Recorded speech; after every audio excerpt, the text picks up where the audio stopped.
Good morning, students. I am Manikant Mishra, Modern English School, New Area. Today I am going to discuss about the ionization. So before we start the ionization, let us recall some of the previous information. You have studied one of the important feature of electroviolet compound. The electroviolet compound is a good conductor of electricity, not in the solid state, but either in their molten state or in their aqueous solution. So, why it is in the aqueous solution or in a molten state? Because first of all, if I take an example of a ionic compound, the sodium chloride is an example of a ionic compound. Now, in NaCl, no molecules are present, rather there is a ions are present, and ions are Na plus and Cl minus. It is a aggregate of Na plus and Cl minus. Large number of Na plus and large number of Cl minus ion are present, and both are held together by either you can say Coulombic force or electrostatic force. So due to these forces, the ions are not free. That's why these compounds are unable to conduct electricity. Like also, if you recall it about the electrolyte, what is an electrolyte? A substance, a liquid, either in their molten state or in aqueous solution, allows the electric current to flow. That is called electrolyte. So sodium chloride is also fused sodium chloride or an aqueous solution of sodium chloride act as an electrolyte. So what I am trying to make you understand, that sodium chloride is an electrolyte or carries the current only when it is in the molten state or in their aqueous solution. So let us talk about when solid sodium chloride added in water. What happens here? This sodium chloride is split into ions. It is split into ion where in the water itself. Sodium chloride is split into ion in the presence of water, Na plus and Cl minus. It is because of water.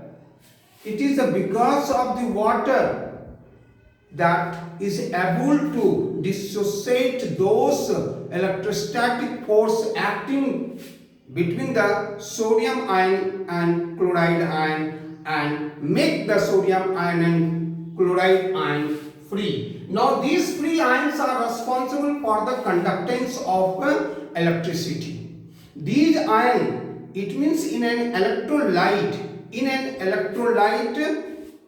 all electrolyte, because of the presence of ion, that they are able to carry electric current. It is because of the presence of ions that all the electrolyte is able to conduct electricity. So what is the common in all electrolyte? That is a ion. Ions are present in an electrolyte, and that's why the electrolyte is able to conduct electricity.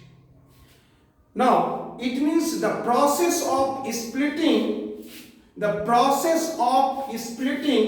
the compound in the presence of water or by the action of water is nothing but it is called dissociation or ionization. The process of splitting of a compound, the process of splitting of a compound by the action of water is nothing but it is called ionization or dissociation.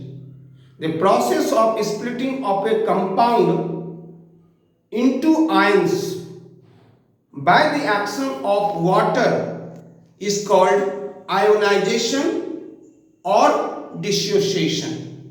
The process of splitting of a compound by the action of water into their constituent ions is called ionization or dissociation.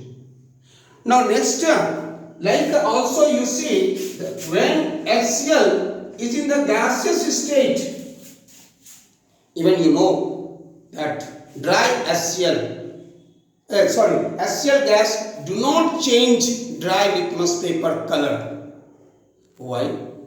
Because HCl, first of all I can tell you, it is a molecule only. In this there is a molecules are present and molecules cannot conduct electricity, cannot change the color because it is because of the hydrogen ion that change the color of blue litmus to red, but HCl gas do not have ions. So when you add the water, then this HCl gas dissociate into hydronium ion and chloride ion.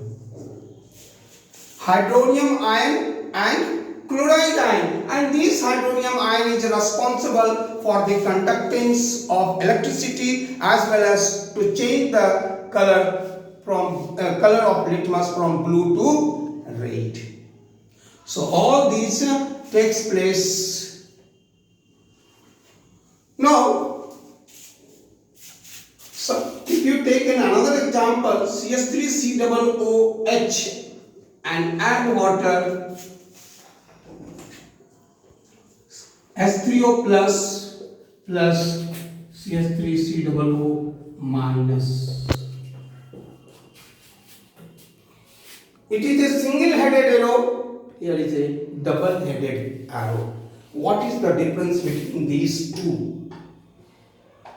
My dear students, HCl completely dissociate into ions.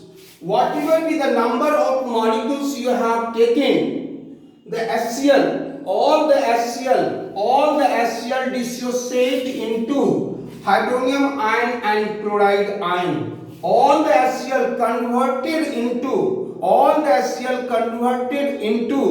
hydronium ion and chloride ion. On the other hand, acetic acid, whatever be the number of molecules of acetic acid you are taking, all the acetic acid do not undergo the ionization process or dissociation process. Some of the acetic acid remain as a molecule. Some of the acetic acid remain as a molecule and some of the acetic acid dissociate into ions. It means number of ions present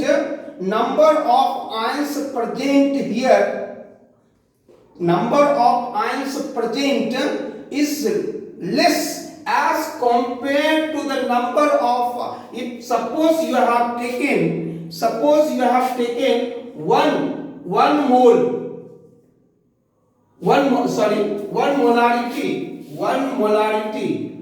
molarity. What is 1 molarity? Number of the moles of solute dissolved in 1 liter of the solution. Number of the moles of solute dissolved in 1 liter of the solution. So what I am trying to make you understand here, concentration of HCl is 1 molarity and concentration of acetic acid is also 1 molarity.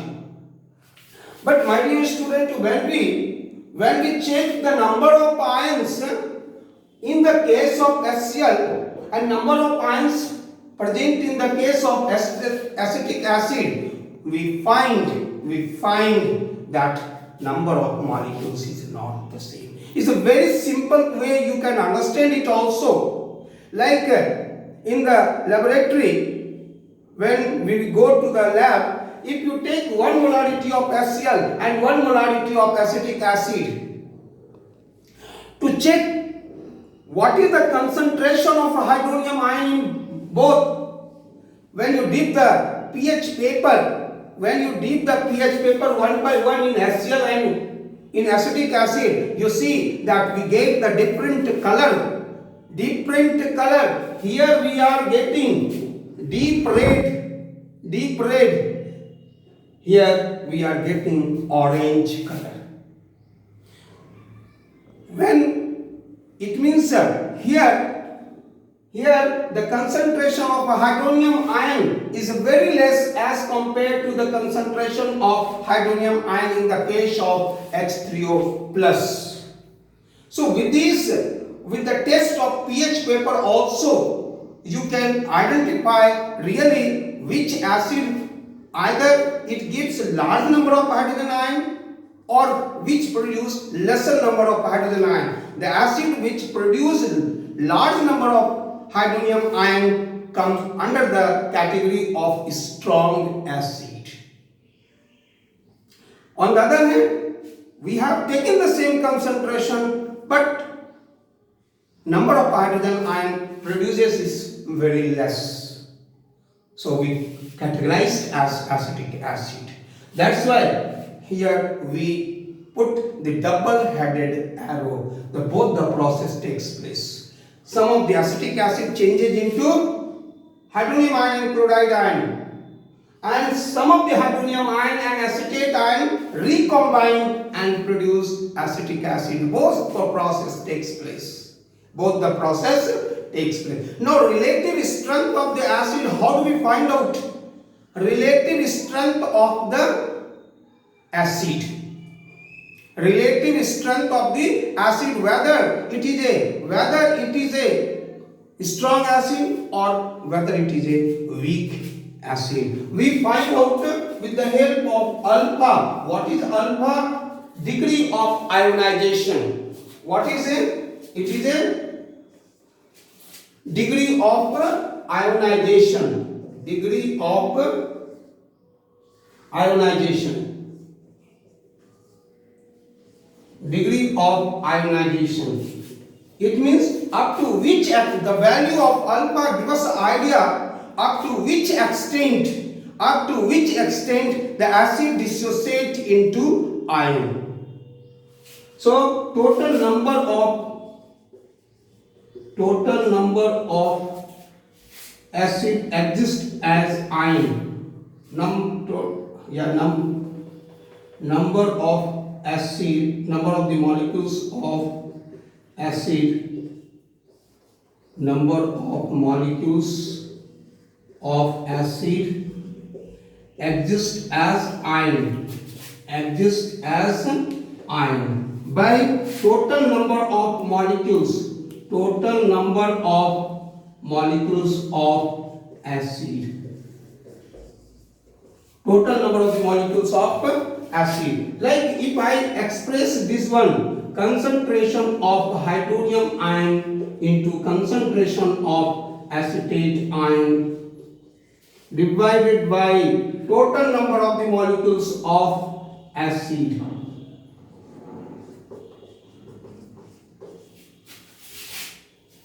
So this is the way that if you know the concentration from litmus paper also, pH meter also, we can find out the concentration. And if you put the value here, since water, the concentration of water remains constant, so we neglect it, and then if the value of alpha equals to 1, then it is a strong acid. If alpha value is less than 1, then it is a weak acid. Alpha value is 1, then strong acid, whereas alpha value is less than 1, then it is a weak acid by substituting the value of all. So we next step we ignore the water because concentration of water do not change. So hydronium, concentration of hydronium ion into concentration of acetate ion by concentration of sorry.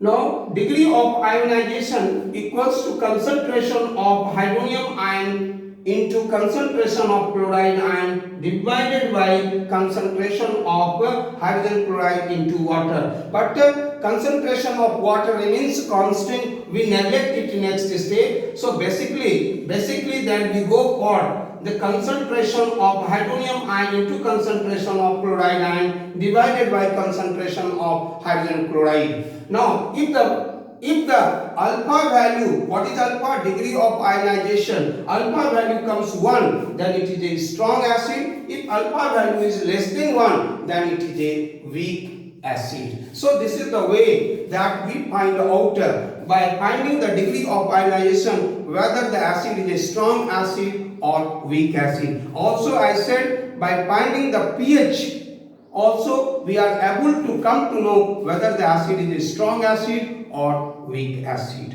Thank you. Have a nice day.